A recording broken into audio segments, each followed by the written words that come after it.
Okay. First question, I asked it before, but we had a couple more people walk in. Is anyone in here an application security professional that will admit it in front of a bunch of developers? Okay. It's part of your job.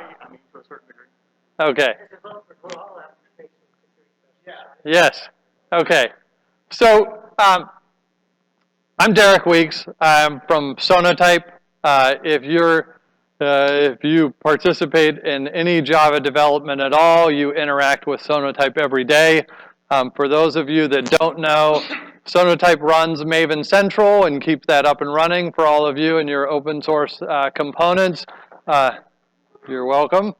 We'll talk a little bit about Maven Central today and some of the research that I've done around it.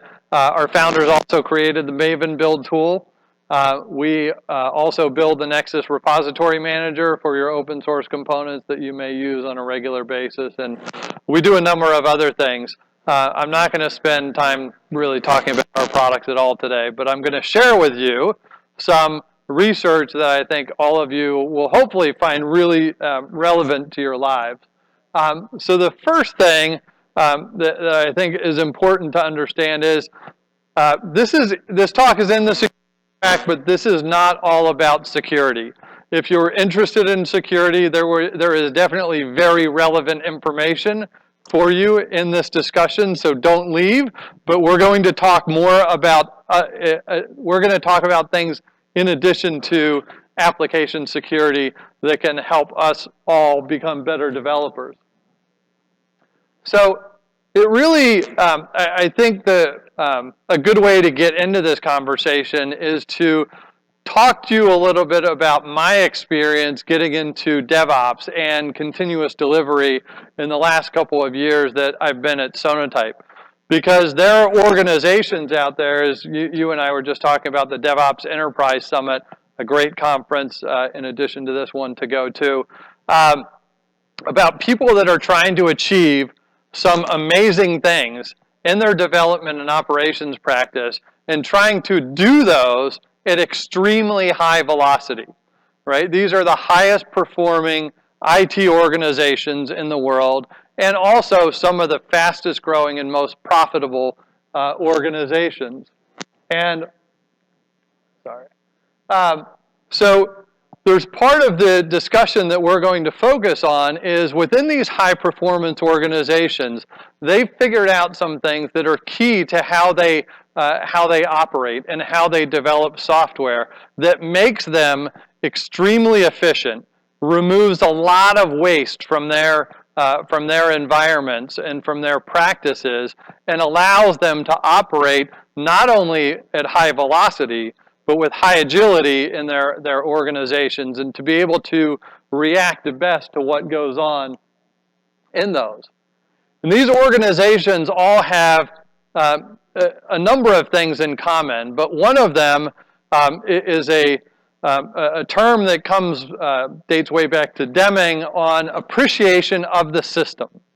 They understand every component and part that they use in their systems, every bit of componentry in the application stack, all of their tools, the versions of their tools, the components or open source components and binaries that they're using within their system, but they understand every single part of that organization and operation. They also understand when those parts change, and they understand very quickly if those parts have changed in the environment or from the suppliers that they're using within those environments, or if external factors or internal factors have changed.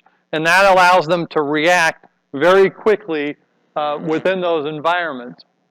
And then, you can't really see the slides all that well. Can we dim the lights in front or something so that it doesn't look weighted out?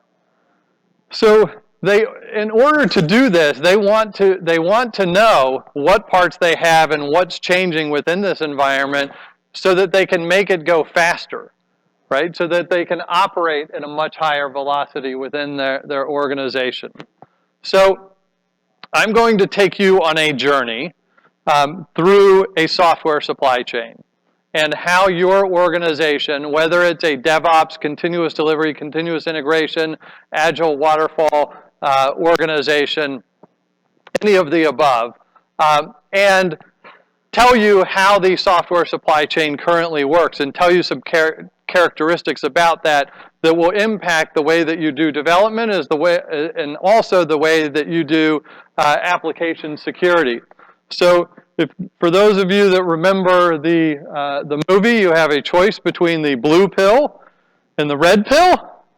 You take the blue pill, everything is normal, you wake up in your bed, your life continues as it did before, and you believe what you want to believe.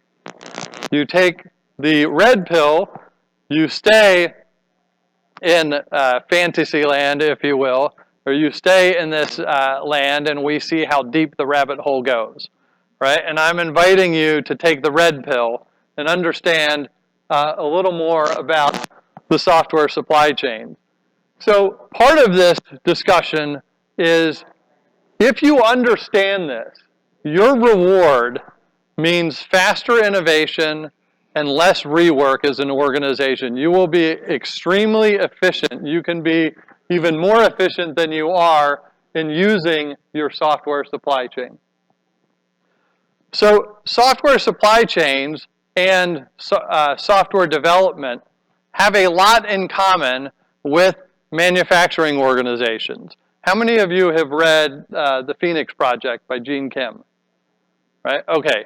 For those of you that have no idea what I'm talking about, you need to write down The Phoenix Project, go on Amazon or wherever you get your books, and buy this book and read it 3 times, because the first time won't be enough to absorb all of the awesome golden nuggets that are available in it. It's written like a novel. It's not, too techy or anything, but it's called The Phoenix Project. It's written by Gene Kim, and it's awesome.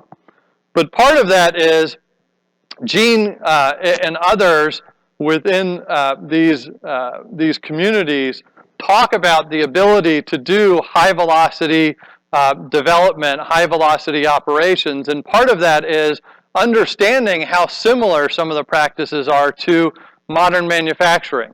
When you look at organizations that are developing or manufacturing cars, pharmaceuticals, food services, what have you, those organizations can operate at very high velocity by relying on the highest quality parts from the best suppliers that they can work with, and they have complete visibility and traceability to everything that's going on within their environment and any of those parts within their environment. If any nut, bolt, piece of fabric, component of an engine, ingredient, in something that they're using goes bad, is known to be defective, is recognized to be defective, they know exactly where they used it, in what products, in what makes, models, versions of their products that there were, and they can immediately track those down, recall those,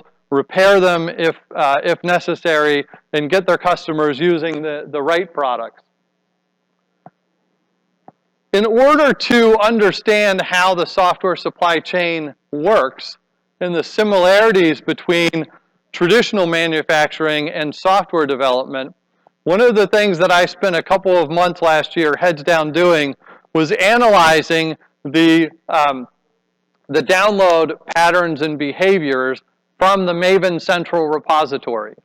The Maven Central repository, I'll share some stats on it earlier, but we serve over 100,000 software development organizations across the globe, and I looked at what are they downloading, what's the quality of what they're downloading, where are they using those components within their organization, how are those components then making them into their applications.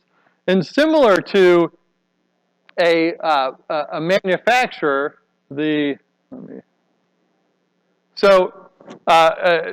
similar to a manufacturing production line or manufacturing supply chain, software has its supply chain as well. You have open source projects that act as the suppliers that feed the components up to central warehouses like Maven Central, npmjs.org, rubygems.org, python.org, etc.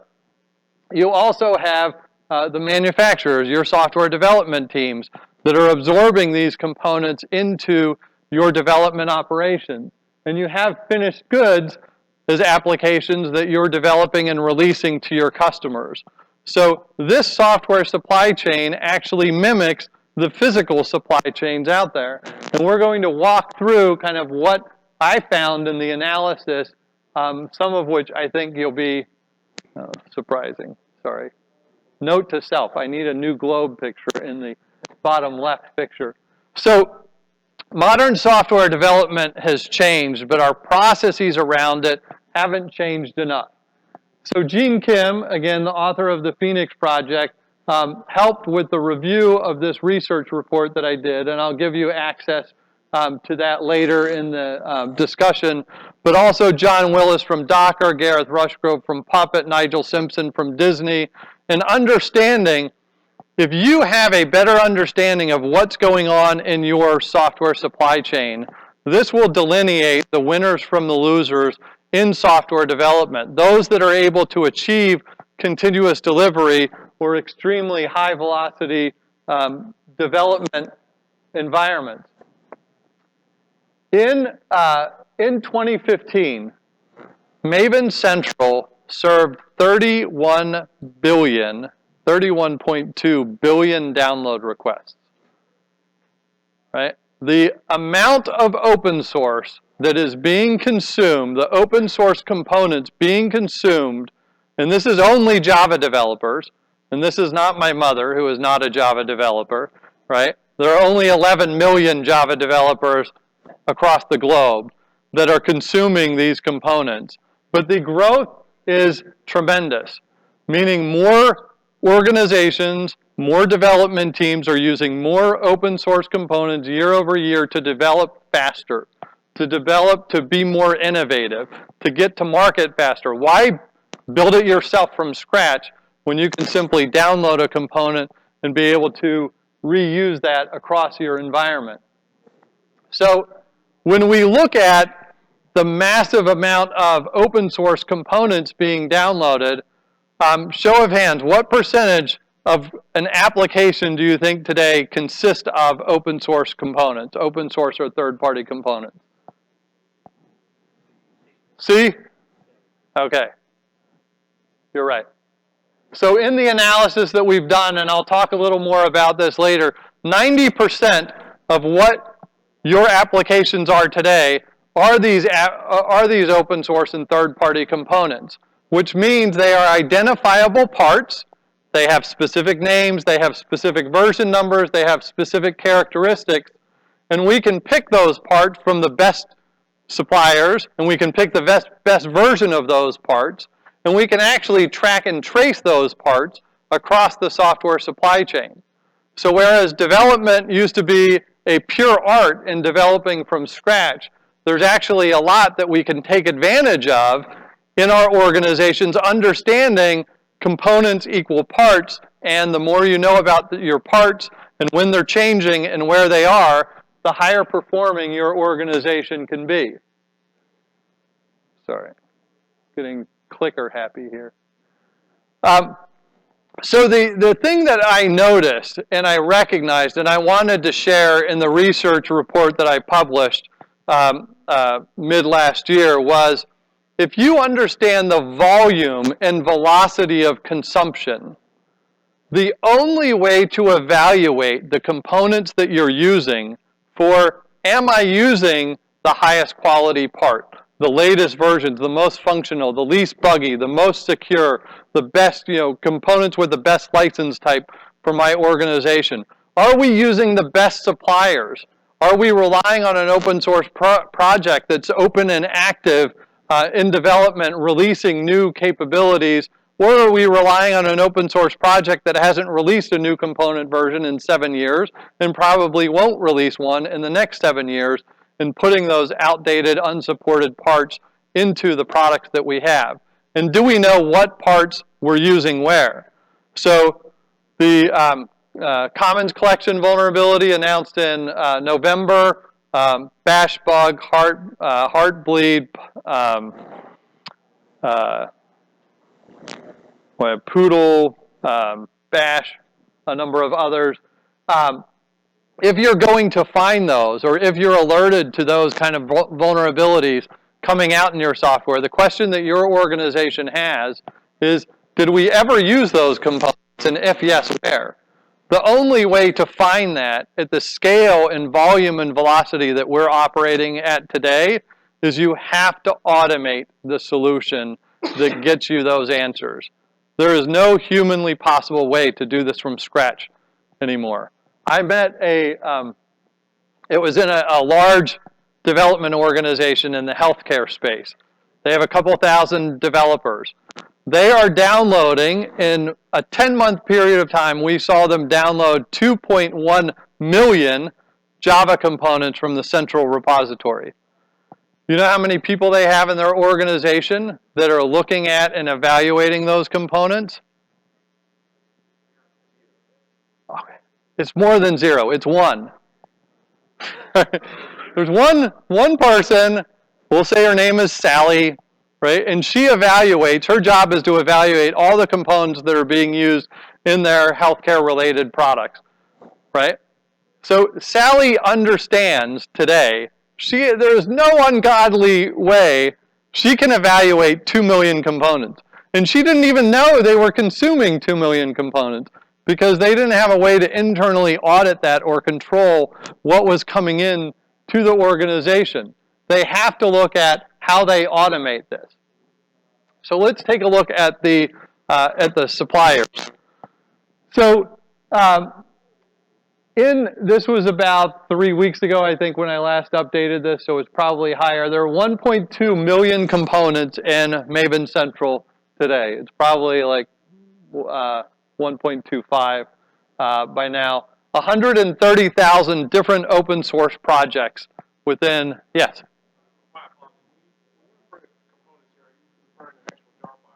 Yes. Yes.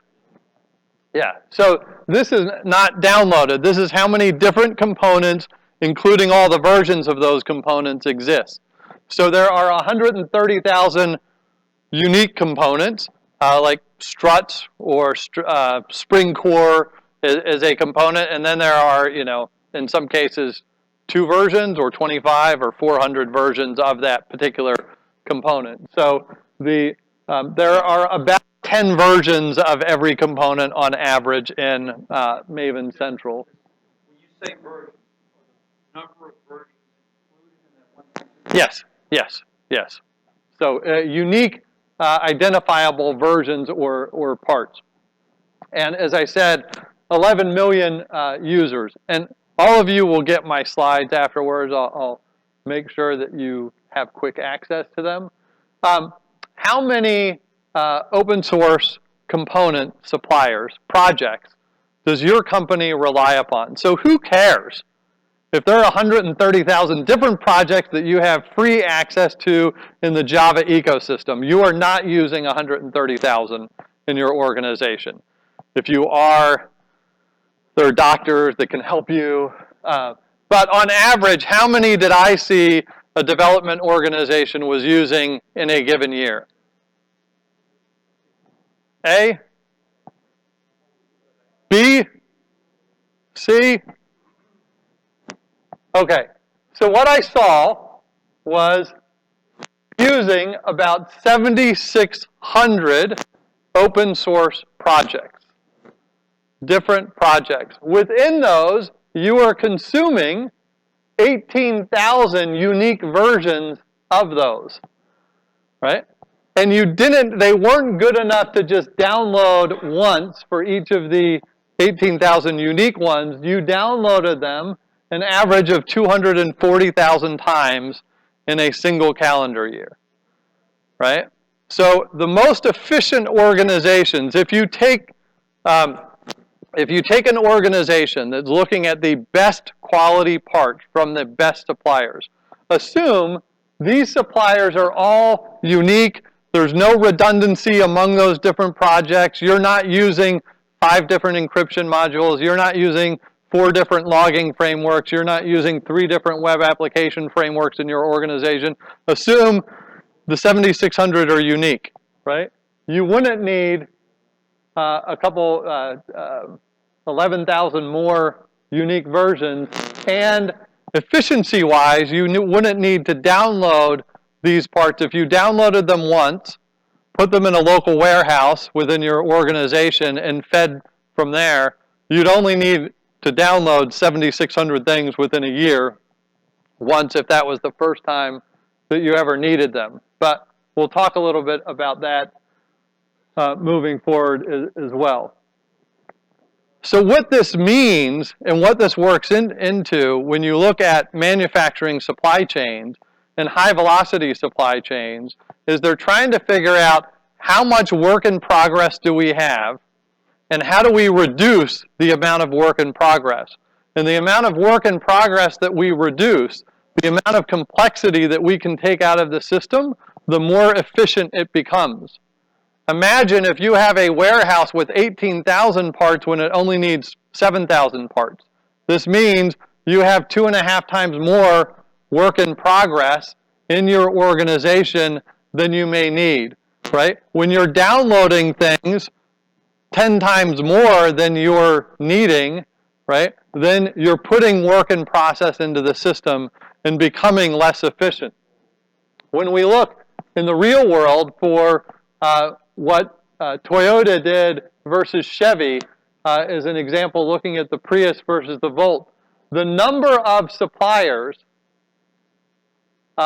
firm-wide suppliers or plant-wide suppliers, right? Toyota is dealing with 125 to 200 suppliers firm-wide, right? GM is dealing with 5,500 suppliers.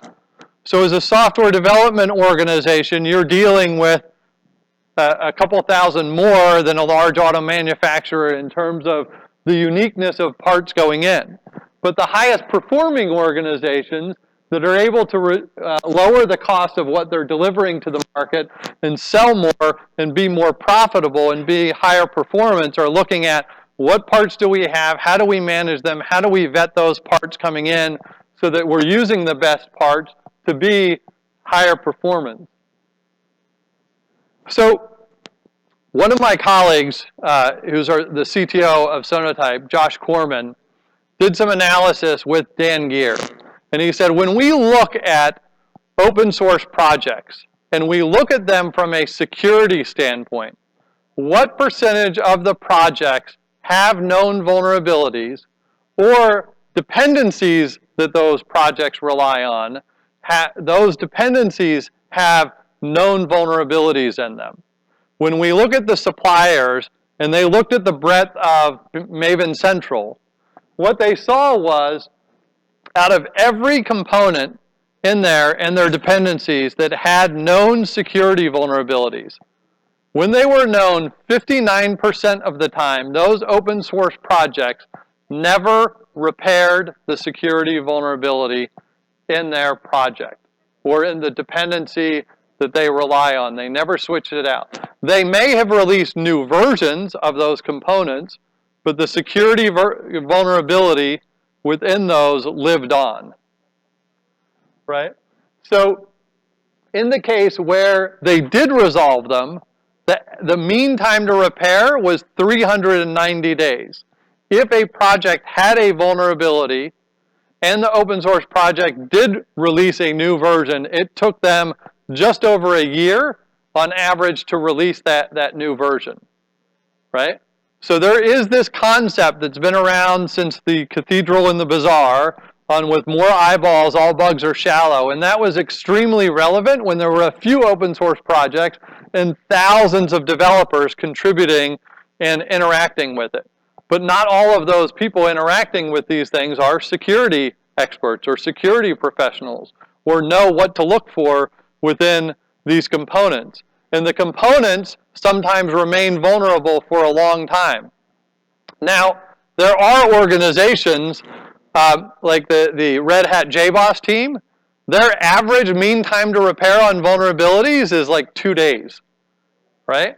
So if you had a choice between JBoss and the projects the projects that they support and Red Hat in general is very good. If you look at those versus other projects that you may pick as the highest quality supplier, which one would you go with in terms of a supplier? And what Sonatype believes is that if we can make this information more available to developers, if you know at the time that you're selecting components, which are the highest quality from the highest quality project, you can make better choices as developers. Now, we don't have all of the answers to these things today. I can show you some evidence of what's happening to give development teams that information. But part of the report that I did and the research that I did and why we published it is we wanted to say, hey, here's what's going on. And if we know what's going on, we can work collectively as a community to improve that and find ways to better approach this. So how many of you saw this from Fox Security at, I want to say, mid-November? The Commons Collection vulnerability was in WebSphere, JBoss, Jenkins, and a number of other, I think they listed like 8 different tools in their analysis and said, these applications have a vulnerable implementation of Apache Commons Collection, and there currently aren't fixes for those. There weren't fixes for those when they put out this blog. As soon as I saw this, I have a lot of friends at CloudBees, and I copied the URL and said, if you guys aren't aware of this, like this is going to be all over the place. You need to be aware of this. And they got, this was, I think, like on a Friday afternoon, and they got back to me on Sunday and said, we saw it, and we've already fixed it. And a new version of Jenkins is available that fixes this particular vulnerability, right? So as an open source application, right, do I want to work with Jenkins or an alternative supplier that's like, what? Commons vulnerability? I'm not even sure if we use that component or the vulnerable version, and we weren't listed in that blog, so I don't know. We didn't look, right? At Sonatype, we had actually moved away from this particular vulnerability about a year previously because we do security research of our own, and we knew that the deserialization vulnerability within this was reflected in some other things that we were doing, so we weren't at risk within our solutions. But you need to look at reaction times of the suppliers that you're working with and understand those, and to be able to get that information quickly. So, Does someone publish that out anywhere? Or is that proprietary? on the best supply, we do some on the best parts. The vulnerabilities, yes. The vulnerabilities are all listed on the National Vulnerability Database and other sources. We make it easier to get to those, that information. There are other vendors out there and other open source projects that also do similar things, and I'll talk about some of those because I want to talk about the problems and the current state of affairs, let's say, because things need to get better. And I'll tell you where we're starting from, and then hopefully in a couple of years I'll tell you where we've all been and how we've improved. So part of this, I want to talk about the warehouses, the central warehouses. So this is kind of a cool site, modulecounts.com. And the only thing that it does, I haven't been there in a couple of months, but the only thing that it does, I think, is tell you out of all the different kind of open source components, what's the number of packages or components that those organizations host.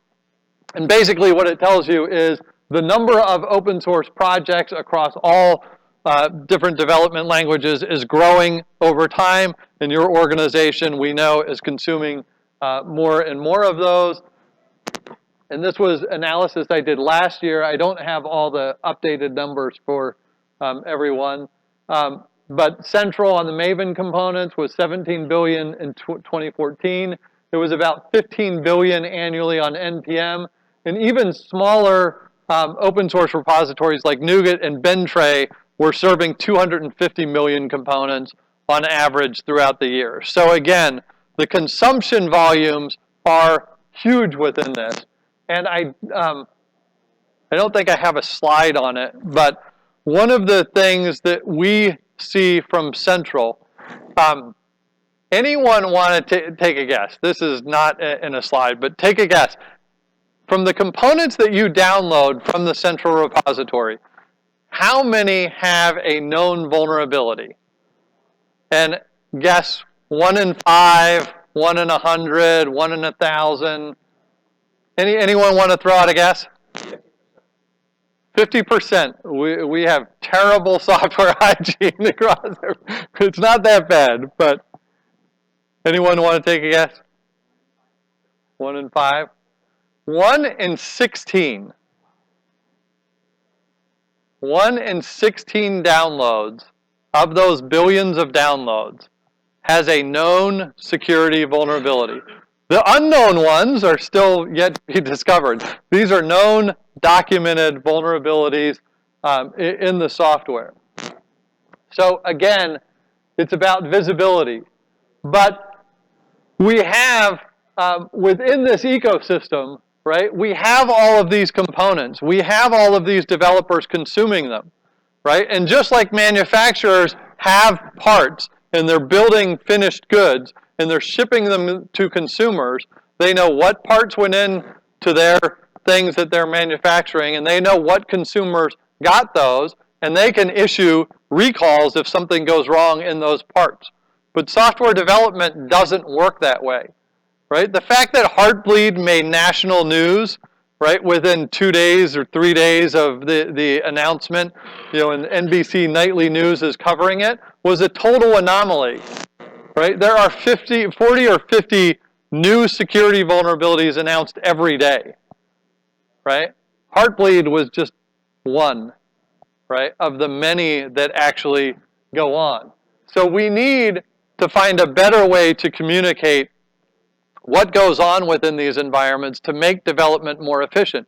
Because there's no way your development teams are going to manually try and assess what's going on with all of the different components and what's the background, was there a security vulnerability. Like, you have a release to do, you have a 2-week sprint that you need to complete this new feature in and release it, and there is a security team that is managed with evaluating that stuff down the line so that they can create rework for you when you didn't really want them to in the first place.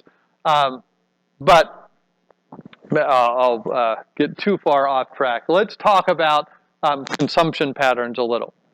So public repos, Maven Central, Bintray, npm.js.org, rubygems.org, what have you, and your build tools. Any of these build tools or related tools that developers are using to get their components. So every time there's a request to Maven Central, we also see what's requesting it. There's an ID on that that tells me Maven's requesting this, Chef is requesting it, Mozilla's requesting this, what have you. So we see all of these different tools that are being used to directly go out and ask the public repo for a component. There's also a pattern which says the build tools are talking to Archiva, Nexus, or Artifactory, Nexus being the Sonatype product. But these tools are talking to the local repo, and only when the local repo doesn't have it do they talk to the public repo, right? So I think we have another quiz question. What percentage of the components that you think are downloaded follow pattern 1, direct to the central repository or direct to the central repo versus going repo, local repo, and then central only if it's missing? A? Of total downloads that we see from the central repository. What percent go to a repo versus, I'm asking, what percent go direct to the build tools? 95%. Okay. Yeah, it's 95%.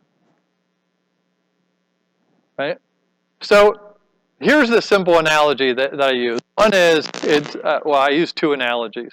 One is, I love strawberries, right? And once a year, me and my kids go to the strawberry fields, and I pick strawberries, and my wife picks strawberries, and our kids consume the strawberries right there in the field. But for the rest of the year, we just go to the grocery store and buy our strawberries. There's no need to go all the way to the field to pick them, right? The other analogy when you look at the supply chain is who has 20 developers in their organization? Who has 200 developers in your organization? Who has 2,000 developers in your organization? Okay. Okay, whether you have 20 or 200 or 2,000, do you know how many people you have in procurement for software in your supply chain? 20, 200, or 2,000, right? There are procurement processes and organizations in large, mature supply chains because they source the best parts from the highest quality parts from the best suppliers to make sure that they're putting the best parts into their software. Yes? So, I just wanted to say something about basic parts. A lot of times, even if you go grab a Java file, Yes. you know, from main Rails or whatever, Yes. it might grab 15 more Java. Yes. So, when you say parts, you know, that one Java file, is that one Java file part, or No, that's 15 parts. that you might not know is coming with it? You pulled 15 parts. You might not know all of those dependencies that it requires, but you can figure it out really quick if you had the right tools. But yes, if you created a bill of materials and submitted it to one of your customers and said, here are all the open source components in this application, it would include those core components and the one-step and two-step and three-step dependencies, transitive and direct dependencies, all I can say, this is everything that's in the software. Whether it's being directly used or not, that component is there in the software. Yes? Only reason I brought that up is you said you use strawberry. Yes. So there's, yeah. Maybe it's not the best, cleanest analogy. If you come up with a better one for me, let me know. But anyway, so when we look at how software is sourced and how much control that we have over it, for organizations, and there are some organizations where over 80% of what they source, and a few, and count them, a few in the world, that over 90% of what they source comes through a local repository, that the requests are made from a local repo. And you know why? So we went to one of the largest banks on Wall Street, investment banks, the gigantic organization. And I'm just looking at time here. We go to 3:45, right? Okay, we got plenty of time. So we went to one of the largest banks on Wall Street, and we were meeting with their CISO, right? And we said, hey, Jim, do you know who the largest consumer of open source components is in the world? And he said, easy, it's got to be IBM. Nope. The federal government. Good choice. Nope. Jim, it's you. Right? They were consuming, at the time, they were consuming 2 million open source components into their organization. Chief Information Security Officer for one of the largest banks in the world, maybe the top 3 banks in the world. I won't narrow it down further than that. But big organization, thousands of developers, 2 million parts a year, right? 1 in 16 parts, say on average for his organization, had a known security vulnerability in it.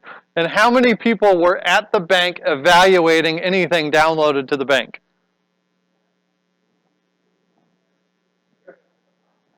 0. We're doing what? We're bringing in software from unknown sources, unknown origin, of unknown quality into our organization and putting it into our mission critical applications. Oh boy. Right? Within a year, they mandated every developer has to go to a Nexus repository where the approved parts are stored. And if you need a new part added to Nexus, you go through a process to get that in there. And what that meant was they had a procurement department. And they said everything flows through here. So we know exactly what we're putting into our components. Their downloads went from 2.1 million to 95,000 in 1 year. because they said uncontrolled procurement leads to vulnerabilities for our organization and risk for our organization. Yeah. Well, this Archiva, Nexus, Artifactory are all open source. There are pro versions, right? We will sell these to you, but you can achieve just what I was talking about with free stuff. What does that drop your vulnerability? Well, Because I'm assuming it's a managed local repo where yes. you've actually taken a chance to look and see what vulnerabilities are there. It gives you, by doing this, taking this pattern, it gives you the opportunity to know what's coming in the door. If you force developers to use this model, regardless of which of these products, and there are only 3 of them that you can use, but it lets you know what's coming in the door. Now, the next step is let's evaluate what's in there. Within the Nexus repository, there is, for any of you using Nexus, write down repository health check. If you Google repository health check, the first thing that comes up is a link to our online books for Nexus, and it tells you how to turn this feature on. And that feature will evaluate every component in your repo and tell you if it has a known security vulnerability or a known license risk or it has outdated components in it. And we run 30,000 of those reports every single day for our customers that have that feature turned on. And it doesn't cost you anything to turn on the feature. The other guys don't have a similar feature, but again, we'll talk a little bit about the products later because it is part of the answer. Manufacturers, so software development teams. When you look at what's happening in development, right? DevOps, continuous delivery, continuous integration, things are getting faster, faster, faster, right? Teams want to work at higher velocity. There is nothing wrong with that, if you can maintain quality and agility and integrity at the same time. And within those organizations, what we find related to security is if it doesn't fit, it doesn't get done, right? We're all development professionals here, right? How many people love their application security teams? How many people, raise your hands, feel otherwise? Okay, I'll just go by expressions on faces. What percentage of organizations, so this was a survey I did in 2014. We asked 3,300 development professionals, what percentage of your organizations have a policy in place that basically says, these components, we want you to use good components and not bad components. And that could be licenses, security vulnerabilities, age of the component, whatever, right? Show of hands, how many of you guys have such a policy or rules, whether it's on paper or in someone's head? Okay. Licensing is by far the most common one. You don't want to be sued for having GPL components in your organization. So survey says 57% of organizations said yes, 43% said no, we don't even have a policy in place, right? So the idea of, are we tracking or do we care about what's coming into the organization? 43% of the organizations didn't care. When you're in huge organizations like a Fortune 500 organization, a big Wall Street bank, a huge retailer, right? Those organizations get up to like 68, 70% of them have policies, but 3 in 10 don't have policies. And then I asked the next question, if you have a policy, if you said you had one, how many of you follow it?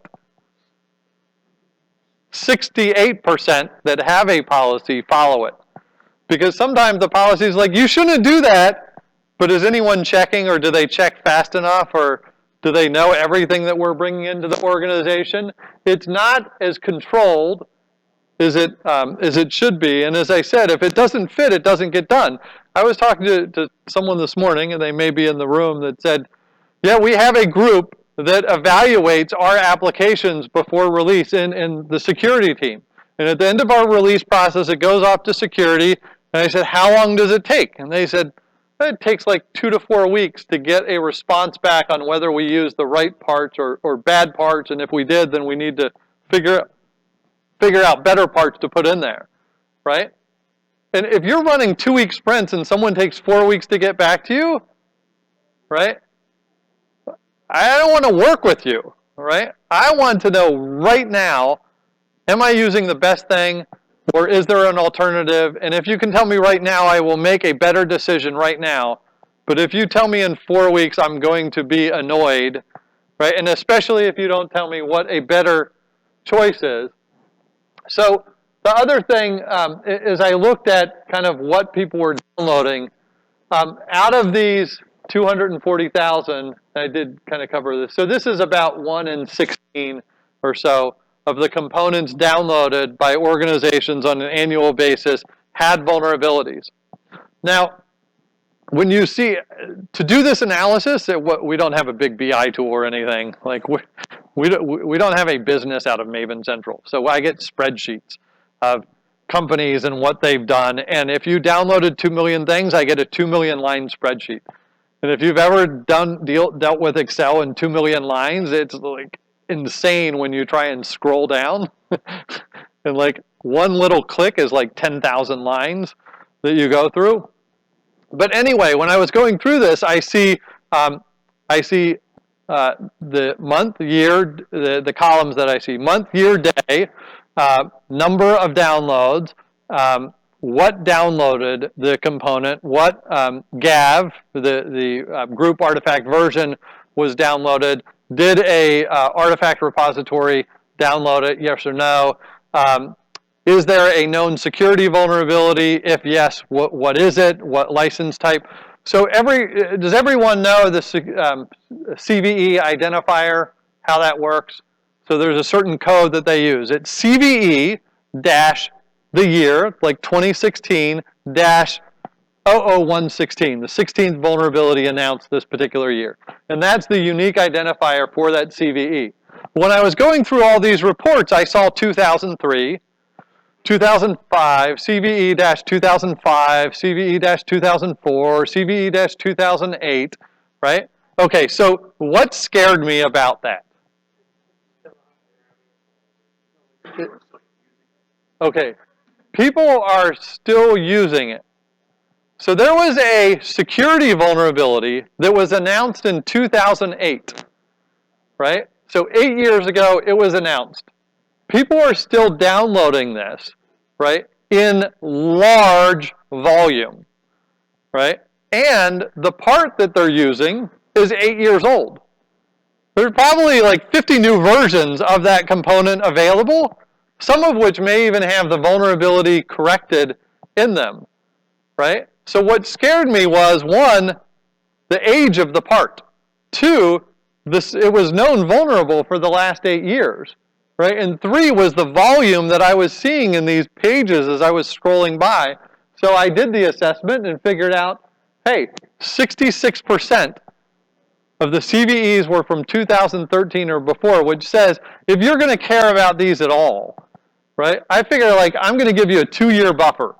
You may not have reacted as quickly as you wanted to the newest or latest ones from 2015 or 2014, but 2013 and before, hey, if you're going to care, you should know about those because they're old. But 66% of the downloads were the old ones. For the architects in the room, when I looked at the top 100 components downloaded by these companies, and I said, how many versions of components is that organization downloading? I found on average out of their top 100, they were pulling 27 versions in a single year of those 100 components. So if we think back to the highest quality parts from the best suppliers, right? If you had the best, you would only need 100 parts. But you're pulling 2,700 parts for the whole year, which means you're introducing more work in progress and more complexity and more things that can go wrong, potentially more things that are vulnerable, or have different licenses, or are just simply outdated, right? Tell me out of 27 that you couldn't find 5 that were good enough, and you could eliminate 22. And the amount of context switching that needs to go on between a team that uses version 13 and the other team that uses version 22, and when I switch projects and I have to learn, well, how does that work in my application versus the one that I've been used to using, right? You can, in your head, I know you're figuring out why an organization needs all 27, but you can't think, we really need all 27 versions, right? There has to be another way about it. So you win by taking meaningless work out of the system, right? If you're developing the 2016 Range Rover, your designers aren't using, hey, we have 27 different mufflers to choose from that we can put in this year's model year, right? We're vetting the best suppliers for the best component for the best versions that we have. An organization like Google has mandated across their development environment that they are allowed to use 1, maybe 2, if you get an exception, versions of components. This is an organization that in their top 100 components would pull 1 to 200 different components that year for their top 100. An organization like Capital One, right? In their repo, they have 1 version of each component that they need. And that's it. They've eliminated the waste. They've eliminated the complexity. They eliminate context switching. They eliminate known security vulnerabilities. They eliminate license risk because those are the components that are being used. And you may say, man, that is stifling my creativity. Right? You are telling me which parts I can use and which parts I can't. Like, no, we're not, actually. We're telling you, you can use the best, highest quality parts from those suppliers, right? But we don't want you using 27 different parts from that one supplier, 27 different versions of that same part from the one supplier, right? Because that's inefficient for us, right? And especially if they all have security vulnerabilities associated with them. So we did an analysis of 1,500 different applications, Java applications. Veracode did a similar analysis of, I forget now, 3,000, 5,000 applications, something like this, and came up with basically the same numbers. In your average Java application, there are 23 or 24 known security vulnerabilities in a Java application on average. If you analyze any of the applications in your environment and you have a software supply chain that looks like everyone else's, you have on average 23 known vulnerabilities in that application. You also have on average about 8 GPL licensed components in those applications on average from what we saw across the analysis, right? And this is not to present, hey, we're doing bad stuff as a development community. This is, again, like I wanted to get this information out there to say, here's what we're doing, and here's the point to which we can measure and begin improving what we're doing. Sonatype believes that we have some of the answers, but there is no way on earth with this scale of this problem that we will be the only company trying to solve the problems within these environments. Some organizations, depending on their background, ours is development tools, component-based development, Maven Central, Nexus, and so forth. There are organizations like HP and their Fortify group, security group. They've built in component analysis to their security scan. So you have dynamic analysis, static analysis, and open source component analysis. Veracode is a security company, also has software composition analysis they've integrated into their portfolio. For those of you familiar with OWASP, the OWASP dependency check, the OWASP Open Web Application Services Project, they have a free open source project check that looks for components with known vulnerabilities. There's a host of other companies that will check for components and known security vulnerabilities. If you do Google searches on these open source security vulnerability check, I'm sure you'll come up with us and a number of other vendors in there. Not all of those companies, if they're a security company, they could care less about telling you what licenses are in those components. They could care less about telling you the age of those components because they're a security company, right? That's someone else's concern. But they're solving part of the problem in terms of getting you that information. So when we look at, and hopefully, if we have time, and I'm almost wrapping up here, I'll show you a demonstration. I can do a quick scan and show you kind of how it works. But if you remember back in August, just before the Black Hat Security Conference in Vegas, they did the story in Wired where the reporter was driving down the highway in a Grand Cherokee, right? And they hacked into the Grand Cherokee and stopped it on the highway as the reporter said there's a semi coming up behind them, right? Because they found a vulnerable way or a vulnerability in that application that they exploited. And it read as a terrifying incident, and it was. I'm glad I wasn't in that vehicle. But the other thing to recognize, if you remember, when did Chrysler come out with a fix for that vulnerability? Does anyone remember how long it took? Within a week, right? They came out with a fix for that vulnerability. Do you know how long it took them to notify all of their customers? About 7 days. Right? Why? Because they, as a manufacturer, have a managed supply chain. They know exactly what parts, physical and software, are going into every make, model vehicle that they sell, and where it goes to, where it got distributed, who bought it, so that they can go out and say, you own this vulnerable product and we need to repair it, and you need to come in, and we need to fix that, right? So in terms of automakers, I don't know if any of you are from automakers, but you might think, man, old stodgy manufacturing processes, right? They have some of the best managed supply chains in the world. So when they have a software issue, they know exactly what went where within the organization. So I'll give you a little insight just to what Sonatype is doing so that you can see some of how the processes and the way that we approach software development can change. Inside a developer's IDE, and this is a clip that I took from Eclipse, select Strut 2 Core version 2.3.4. We will tell them, here's the version that you selected.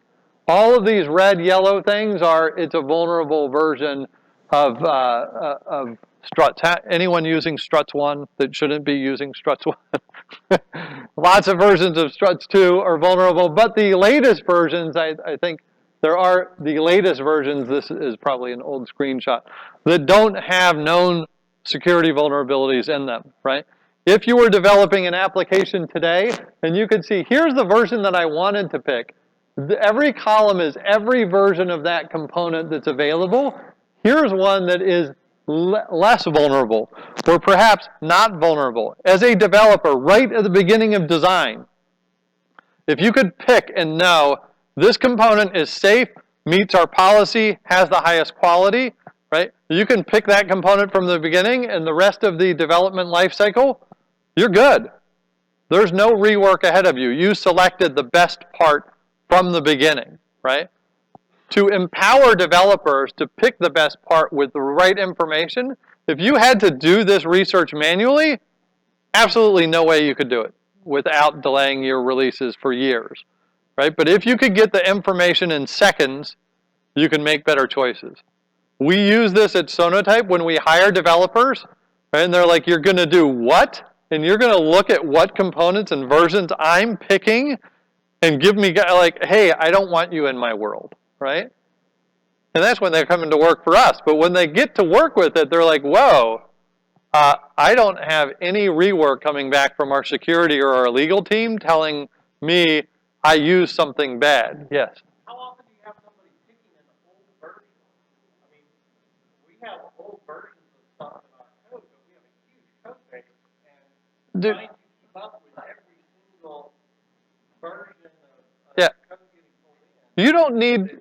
Years old because we have a Yeah. 10-year-old code base. Yeah. So in those cases, you do need the 10-year-old version of those components. In some cases, you don't want to have the very latest versions of the components. But there are a lot of people saying, hey, I've used 2.3.4 for the last 6 years and it's worked. And I know how to use it, so I'm going to keep using it. Right? Regardless of checking if there's anything wrong with it. Right? That's what the download behavior tells us. Right? Even if they're starting a new project. Yeah. Copy and paste from the old Yeah, copy and paste from the old project, right? I use this version of Log4j, it worked. Hey, that's it. In Jenkins, every build that you run, this is actually a really bad Jenkins report because every build's unstable or failed. But every build that you run, you could analyze what components are in that build, what do they meet policies for licenses, security, architectural quality, what have you, and report on those. You can alert people if there are issues within this, within these builds. You could break a build if you wanted to. But this adds, we had a gigantic insurance company that did an analysis on an application that was 44,000, composed of 44,000 different files, and it took them 2 minutes. Right? In general, this is, we're talking seconds here for most applications to be analyzed. So it's not like, hey, run this with every Jenkins build. It's going to run for the next 6 hours, check back in the morning. It's not that kind of environment. High velocity environments can't work at that scale. The other thing that's important is create a bill of materials, right? For if you know upon release, what components do we use in that application that just went out the door, so that we know when Commons Collection vulnerability is announced in November, and you want to know, did we ever use that version of that component? If you could answer yes in 2 seconds because you kept a record, good for you. If you went on a, was it you that was talking about the archaeological exercise?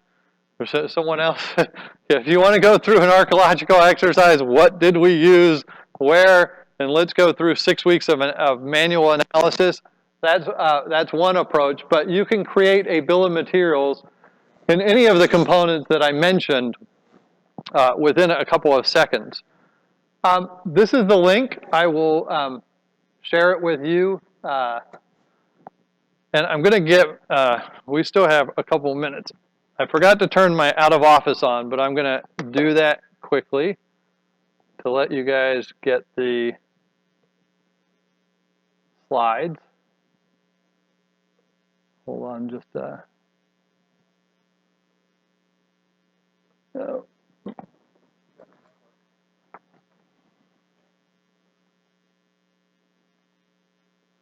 Hold on, bear with me a second. Hotspot on. My phone.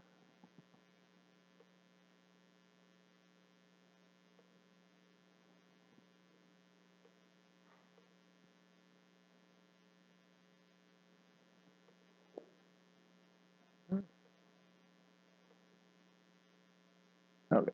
Here. Okay, so in my out of office that I have, oh, this is the old one that I was in New Jersey, but I'll turn it on anyway for you guys.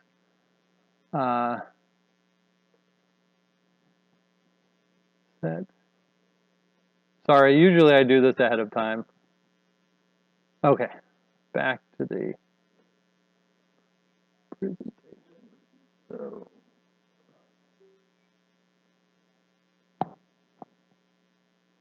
Okay, so if you guys email me now, you'll get a link to the slides, a link to the 30-page report that details all of this, a link to the survey that I talked about how many people have open source projects, and a link to the bill of materials stuff. And you don't have to say, hi, Derek, nice to meet you, or put in a subject line. It's just going to hit the autoresponder so that you can you can get those. Okay. Does everyone have that? We have a few minutes. I can show you a quick demonstration of the bill of materials thing. It takes maybe 4 minutes. But we have time for questions. If any of you have questions, I'm happy to answer them. Just real quick on your email address. You said just put the subject or anything so you'll know exactly. No, just if you email that with no subject line, it'll just hit my auto reply. I'm out of the office, and it'll give you the links in that auto response. Yeah. Yeah. And tell me if it doesn't work, because then. It worked. Did it work for you? Okay. It's probably my phone. Okay. So you have this. So you have a very compelling story, and this compelling story has been going on for about 6 to 8 months. Mm-hmm. But there's this place where the tires actually hit the asphalt. Yeah. And the real truth is that just like the gentleman in the back said, for the most part, nobody's picking their entire. You're not picking your entire component chain. Yes. You're almost never picking your entire component chain. Yes. If you're doing any JVM, any modern JVM language, Yeah. not written by assholes, Yeah. you've got transient. Yes. You've got transitive dependencies. You have dependencies in every component that you're picking. So the tool that tells me that if they are there is one thing. Yes. I've solved that problem a few times. That is a bitch. That Yeah. problem is hard to solve. When you So- switch to logs per day, Yeah. 1.2.17, all of a sudden you've got Yeah. brand new unavailable dependencies. Yeah. Or the path to the end is super hard. And most So- of that is bad versioning. Yeah. Honestly, it's bad API versioning, but that's not that. But you can't solve somebody else's open source problem except through like peer pressure. What's your story there? So is it how can I accurately identify all of the dependencies for the components that I'm using in my environment? No, that's Is your question? For that, and then we have Maven dependencies. Okay, so when I what's find the the bad component, yeah. you usually haven't picked the top level bad component. You picked the component that Yes. depends on half a dozen bad components. Yes. You try upgrading those dependencies and see Right. what that gets you. So it is, I picked a component, it has 20 dependencies. One of those dependencies has a known security vulnerability. Well, how do I go through and remove component number 20 that's known bad and not totally screw things up in this component? So part of it is there are different approaches to this, and there's not a perfect approach today. One is an organization that I know takes those components, sends them to a development team in Argentina, and says, number 20 is bad, remove 20, or fix the issue in number 20 and send us back the proper component, and we'll put it in our repo for developers. Eastern Europe, but yeah. Okay, so Eastern Europe. So that's one approach.